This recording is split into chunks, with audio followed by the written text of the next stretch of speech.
Le Corbusier's life and works. Le Corbusier, real name Charles-Edouard Jeanneret, was one of the architects that the majority of undergraduates had undoubtedly heard of.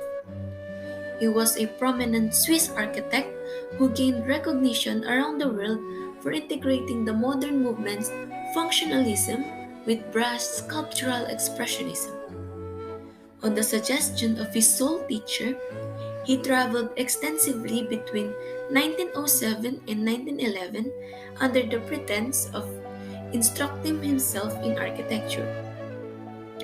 His travels exposed him to a variety of architectures, such as the Charter House of Emma in Galluso, Tuscany, where he learned about the contrast between individual living cells and enormous collective spaces.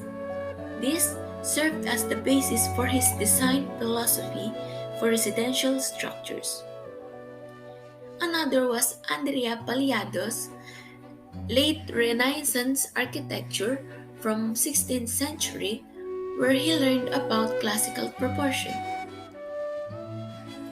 He established a studio in 1922 with the assistance of his cousin Pierre Jeanneret. Up until 1940, they were associated. He was engaged in a lot of dubious behavior at this time, but it didn't stop him from pursuing this profession. He displayed an idea in 1922 that he later described as embracing modern architecture. The structure is supported by pillars or the pilotis, a grid of columns used in place of load-bearing walls to increase the utilization of floor space and free up the foundation. A flat roof covered in flora that maintains moisture levels and controls the temperature.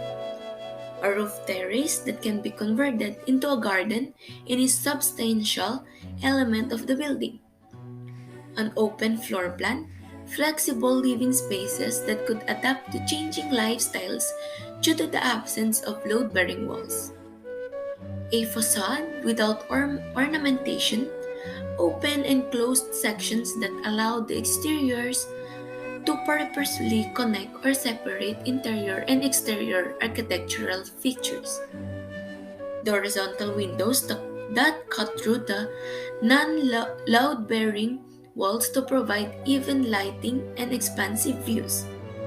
He issued a paper in 1927 outlining these five new architectural tenets, which is now known of Le Corbusier's life points of architecture. He believed that in 1945 he would finally be able to put his theories to use. For La Police Rochelle and Saint-Guy, he had two proposals. He suggested relocating the town's 30,000 residents into five operational buildings. These were discarded, however.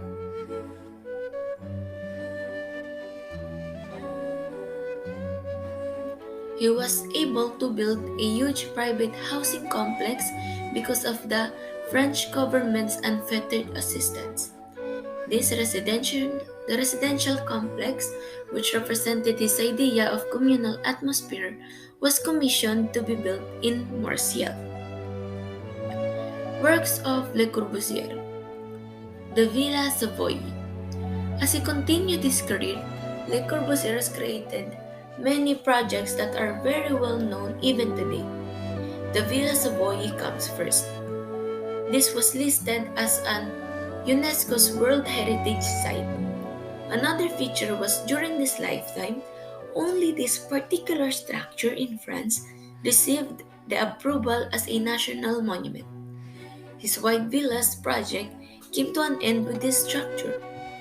In designing this structure, Le Corbusier used his 5 points of architecture. Another one is the Indian Palace of Justice, which Prime Minister Jawaharlal Nehru ordered. This structure is a beautiful example of how tradition and modernism can coexist. It continues to be a well-known landmark in India even today. Another outstanding design of Le Corbusier's is the Notre Dame des Hauts in France, which is a small Roman Catholic church that took the place of an old stone building that was destroyed during World War II. It may appear to have a sophisticated facade, but the interior had a limited and simple layout plan. Next comes the Swiss Pavilion, a project that many aspiring and practicing architects that are likely familiar with. This was a joint effort with his cousin Pierre, wherein he incorporated these five architectural tenets. The structure's elevated position on nearby pilotis emphasized the floating appearance. The roof garden gives back to the city and serves the residents of the building. Tree frames give the garden a view and reveal the unsophisticated structural elements. While being restrained by the limited budget, Le Corbusier still managed to hold onto his free facade and open plan. Several movements in the project reveal a transparent skin with the structural support standing behind it, always maintaining the continuity of elevations.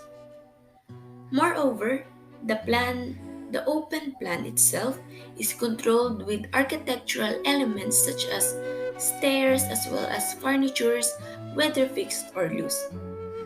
View or light penetration also have their impact on the organization of the open plan, having been controlled by the free elevation. In certain cases, we also witness the ribbon windows becoming vertical curtain walls, one of the steps of transitioning the five elements of the scale of a villa to that of a vertical housing block. The building sits in its surrounding, a prism engulfed by greenery. Le Corbusier managed to use a budget constraint to develop his most basic principles, never sacrificing the beauty of space. This is also known as Le Corbusier's freest and most imaginative creation. These are the references that are used to fully complete this presentation. I am Angel Sophia Sigaferro from the Architectural Department of the Section 223, Subsection 223A under the School of National University Fairview that discussed the life and works of Le Corbusier.